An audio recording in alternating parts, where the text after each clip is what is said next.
Lors du précédent épisode de Ciné Défi Extrême, dans un monde qu'ils n'ont pas créé, deux valeureux guerriers et deux ennemis farouches se sont battus pour régner sur le kung-fu. Aucune montagne n'était assez haute, aucune ceinture noire assez serrée. Au final, c'est Gontran qui a gagné la récompense, bien qu'Audrey ait remporté une plus belle victoire en pactisant avec Berthe. Mais il va falloir plus qu'une alliance minable pour survivre cette semaine à Ciné Défi Extrême.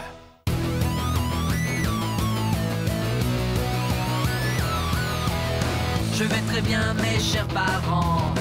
Je pense à vous souvent. Vous me demandez ce que je veux devenir. Et bien voilà que le grand jour arrive. Je vais devenir célèbre. Je me rapproche du firmament. Faites vos bagages car je suis déjà le gagnant. Tout à prouver et rien pour m'arrêter. J'y arriverai. Et je deviendrai célèbre.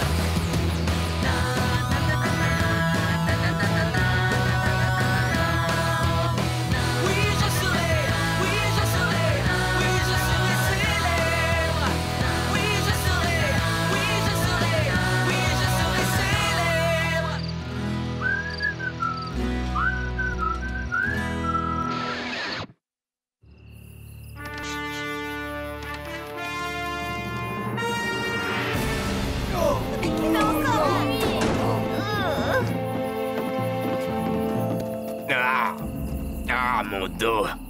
C'est comme si mon matelas avait été bourré de cailloux tellement j'ai mal. Peut-être que j'ai rembourré son matelas avec des pierres. Ou peut-être pas. Mais si, j'en ai mis des tonnes.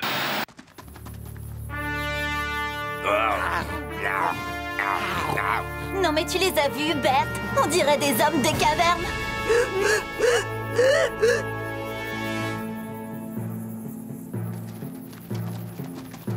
Bonjour, chers candidats, ou plus exactement, bon milieu de la nuit. J'espère que vous êtes tous en forme pour marcher la tête haute, là où très peu d'hommes et encore moins de femmes ont osé s'aventurer. Une minute. J'aurais juré qu'on avait déjà abordé le film préhistorique. C'est vrai, Harold, mais on a dû recycler les costumes puisque mon salaire astronomique engloutit, disons, environ 90% du budget de l'émission. Oh, Louis, on est en plein milieu de la nuit. Je faisais un rêve merveilleux à propos d'une pizza grande comme une soucoupe volante. Désolé, Gontran, mais pour deviner le genre du film qu'on va aborder aujourd'hui, il faut avoir la tête dans les étoiles et décrocher la lune. Ah, je crois bien que j'ai découvert le thème d'aujourd'hui. C'est le Space Opera. Comment t'as pu deviner, Einstein? Je pense qu'avoir quitté le camp des garçons pour former une alliance féminine avec Audrey a vraiment été profitable. C'est clair? Vous l'avez entendu? Elle m'a appelé Albert Einstein. Oh, franchement, je suis trop contente. J'adore la science-fiction. Tu crois pas que t'es déjà assez souvent dans la lune avec ce petit copain sorti de ton imagination? Quel est son faux nom déjà? Brandad? C'est Brandon. Il est pas imaginaire. Pour le moment, revenons sur Terre. Je vous garantis que les prochains défis seront totalement cosmiques. Mais d'abord, j'ai réservé une belle petite surprise à chacun d'entre vous. À savoir, un colis envoyé par vos proches vivant dans le monde extérieur, que vous devez considérer désormais comme une planète lointaine. Oh, qu'est-ce que c'est? Qu'est-ce que c'est? Quoi? Le trophée du meilleur élève de l'année scolaire? Fais-moi voir ça. Récompensant l'élève le plus généreux, attentionné et honnête, qui place toujours l'intérêt des autres avant le sien. Excusez-moi. C'est quoi son problème? L'important, c'est de savoir pourquoi je n'en ai pas reçu un. Depuis que Louis m'a fait revenir pour jouer les casseurs d'ambiance et les semeurs d'embrouille en échange d'argent, j'ai l'impression de me trahir. D'ailleurs, c'est vraiment ce qui se passe. En trompant mes amis, c'est comme si je me déshonorais. Mais ma famille a besoin de cet argent. Ça doit être le stress. Ah, ça vient de Brandon. Oui, c'est ça. Mon nunchaku. Génial. Qu'est-ce que c'est? Accordez-moi une minute. Lors d'un concours par équipe du meilleur débatteur, ma partenaire m'a laissé tomber comme une vieille chaussette toute sale parce qu'elle trouvait que je la jouais trop perso. Et pourtant, ça ne m'a pas empêché de gagner. Prends ça, Britney Reed. Cette photo est là pour me rappeler que si l'on veut que le travail soit fait, il faut le faire soi-même. Ah, Elvis. Ah, Punaise, il est petit pour un chien. c'est pas un chien, c'est une tarentule. Tu sais que je t'adore, Elvis.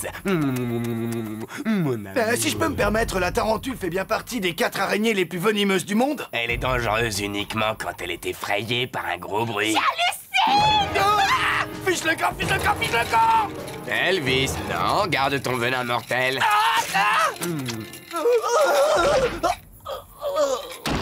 Regardez ça! Brandon m'a offert une bague de fiançailles. Franchement, vous y croyez? Non. Même si je me frottais les yeux. Attends, ce serait pas une bague en sucre? Il y a du sucre ou ça? Je croyais que ton petit copain était mannequin. Il doit gagner beaucoup d'argent. Brady m'a écrit qu'il m'avait offert cette bague car il me trouvait mignonne à croquer. Pour moi, ça ressemble plutôt à une bague de rupture. Si elle avait été au citron, Audrey aurait peut-être marqué un point. Mais elle est à la cerise.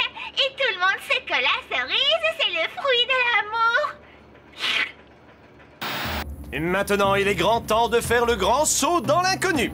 Vous n'êtes pas sans savoir que les bons space opéras ont 3 règles en commun. 1. La gravité zéro est une aventure en soi. 2. La force G est un truc de fou. Et 3. Tout se recycle dans l'espace, y compris la règle 1 et la règle 2. Cool. Ce qui nous amène à notre premier défi. Rendez-vous sur le plateau de la pétoche dans 10 minutes. Quoi? Le plateau de la pétoche?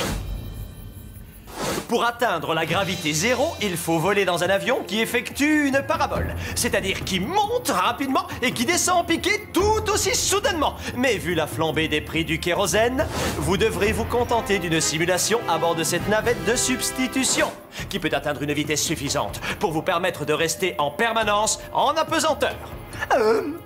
Est-ce que je vous ai dit que j'avais le mal de l'air et le vertige et aussi le mal de l'espace et le mal de la pesanteur et de la vitesse? Vous trouvez pas que ça ressemble à un cercueil volant? Votre premier défi spatial consistera à passer le reste de la nuit à bord de la navette et de tenter de dormir en état d'apesanteur.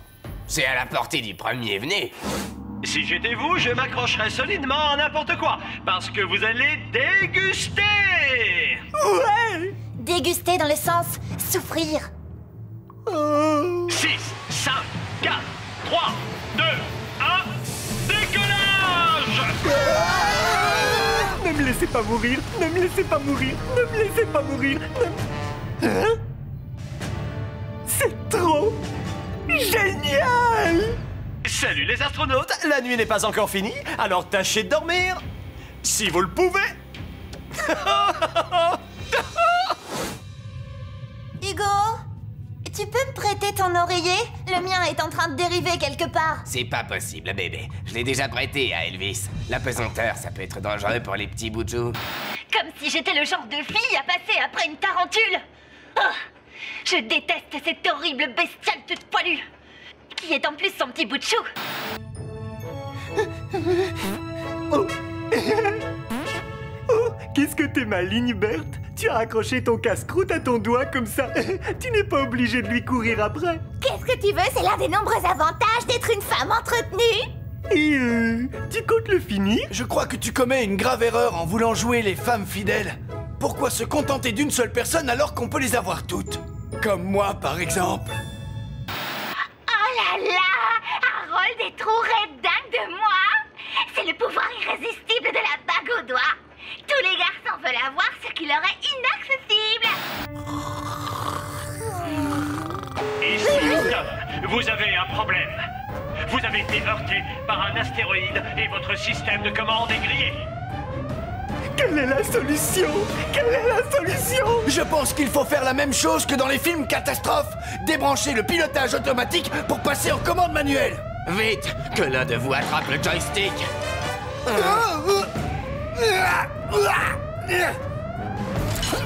T'as assuré comme un chef. Oui, c'était pas mal.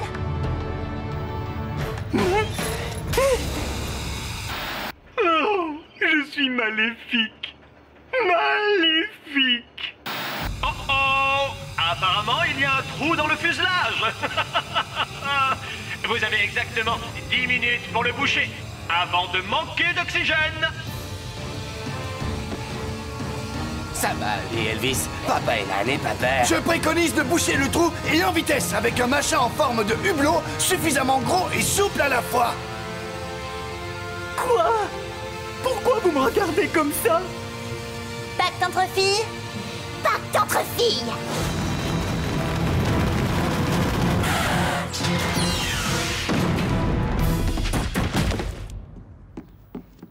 Alors, Harold, qu'est-ce que tu attends pour m'aider à descendre? Je suis pas ton esclave. Ah, je lui fais trop tourner la tête. Bah, c'est super d'avoir bouché le trou avec ces 2 oreillers bien rembourrés.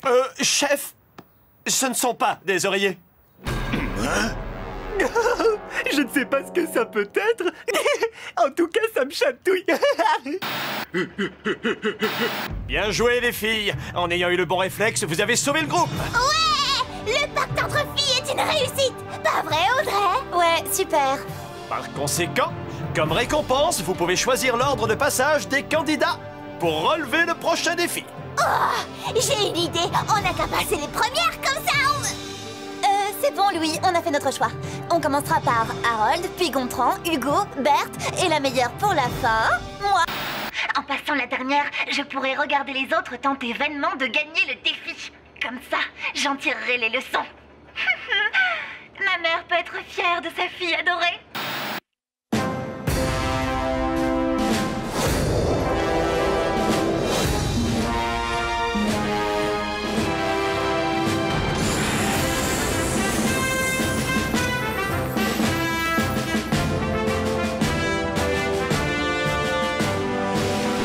Arrêtez de frimer!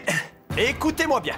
Si vous avez trouvé que dormir en état d'apesanteur était une expérience renversante, alors vous allez adorer la prochaine épreuve, qui consiste à rester le plus longtemps dans le simulateur d'apesanteur que je préférerais appeler le Vomito-Minute. Si vous pensiez que la compétition vous mettait sous pression, attendez de ressentir les effets de la force de gravitation terrestre à la puissance 4. Je commence à regretter de m'être empiffré de haricots hier soir. Ouais, c'était peut-être pas une bonne idée. Oups, pardon. Et si vous en voulez encore, sachez qu'il y a du rab.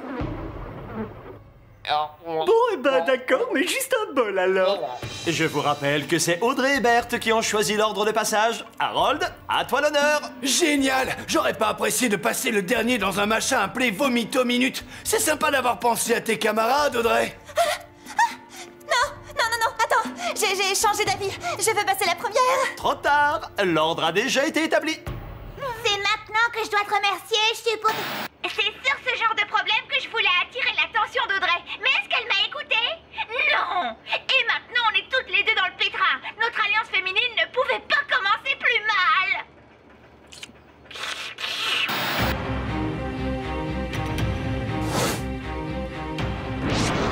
Amuse-toi bien, Harold. Hé, où est passée ma tarentule? Ah, faites-moi sortir! Faites-moi sortir de là!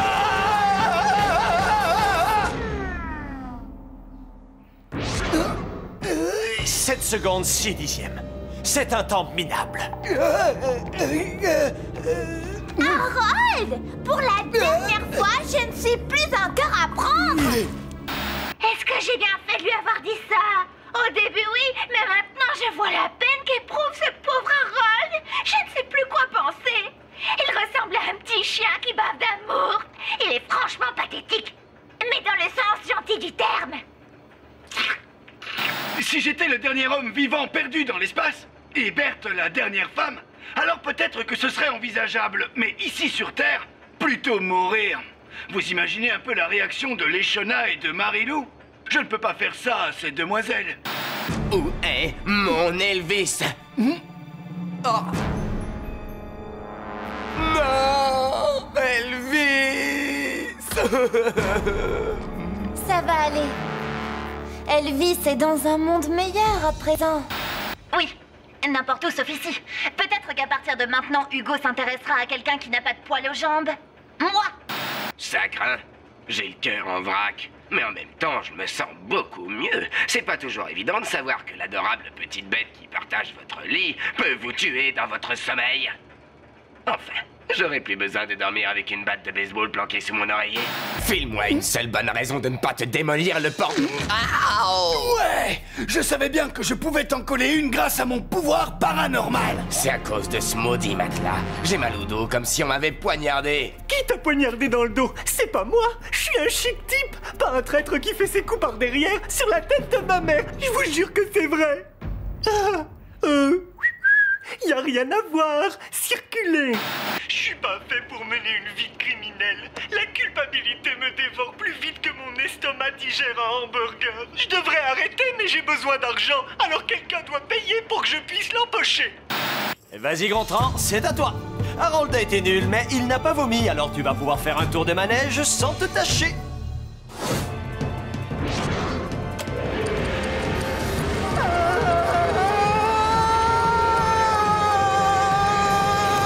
« 7 secondes, 9 dixièmes. Vous êtes plus mauvais les uns que les autres. Hugo, bon voyage. À propos de mauvais, c'est quoi cette odeur bizarre? Je suis pas bon en maths, mais je suis presque sûr qu'un petit espace multiplié par une dizaine de proutes parfumées au chili égale défense d'entrée sous peine d'asphyxie.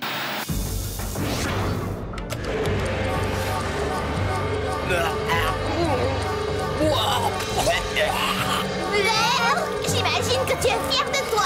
23 secondes. Pour une fois, Hugo, tu m'épates. Mais je dois te retirer 10 secondes pour avoir vomi.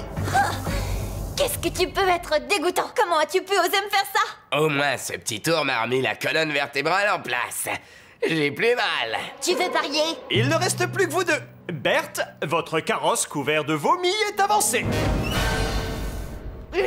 Si on refuse toutes les deux de relever ce défi, on sera en supériorité numérique lors de la cérémonie des nominations. Alors je compte sur toi. D'accord, Berthe? Si je sautais le pas en disant oui à Brandon, alors c'est sûr que je trouverai le courage nécessaire pour monter dans un simulateur plein de vomi et tourner comme une endive dans un mixeur pendant 5 minutes. Après tout, ça revient au même, pas vrai? Qu'est-ce que tu attends, Berthe? Nous formons une alliance soudée comme les doigts de la main, Louis. Alors nous refusons de participer. Parle pour toi! 35 secondes et 20 dixièmes. Record de durée dans le vomito-minute pulvérisé. C'était pas la mer à boire. Il suffisait de ne pas penser à l'odeur épouvantable et au liquide visqueux qui se glissait entre les orteils. Il faut vraiment être malade pour faire un truc pareil. Respect, cousine. Qu'est-ce que tu pues? Oh, c'est juste le parfum de la victoire. Eh bien, la victoire sent vachement le vomi. T'as réussi ton coup, Harold. Je vais tout de suite rompre mes fiançailles avec Brandon pour sortir avec toi. Brandon et moi n'étions pas faits l'un pour l'autre. Je lui rendrai bien sa bague, mais... C'est ta dernière chance, Audrey. Monte tout de suite dans le vomito-minute. Sinon, tu risques bien de devoir monter dans la voiture balai dès ce soir. Tu rêves. Je déclare forfait. Comme tu voudras. Vu l'enthousiasme avec lequel Berthe a mouillé sa chemise, façon de parler, c'est elle qui sort grande gagnante du défi d'aujourd'hui. Ouais! J'espère que vous aimez la soupe.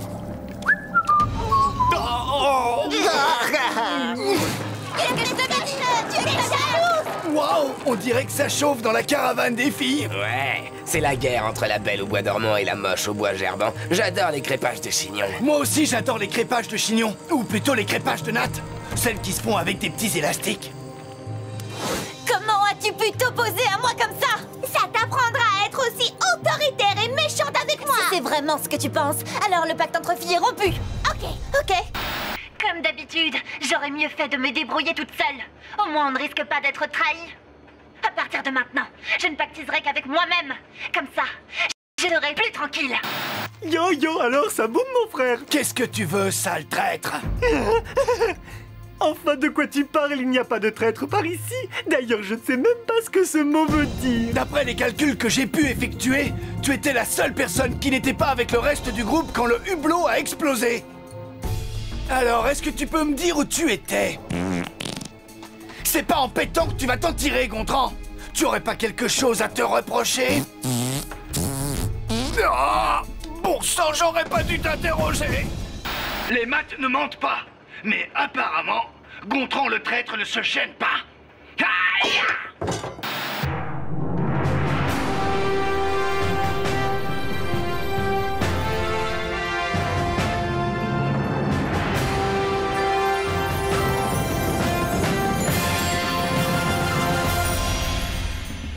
Cinq candidats sont encore en course.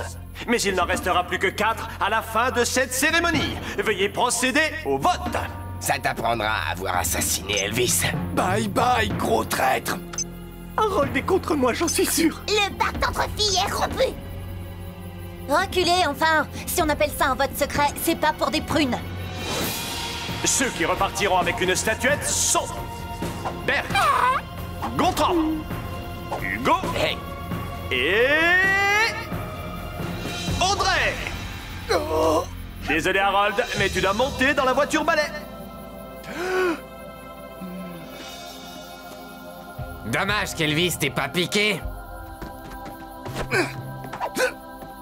Je le sentais venir ce coup-là. Vous m'avez éliminé, alors que c'est Gontran le traître. Surveillez-le comme l'aigle surveille sa proie.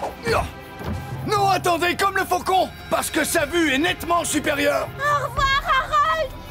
Je suis impatiente de te retrouver. Si j'avais pas assez souffert. Ça, c'est ce qu'on va voir.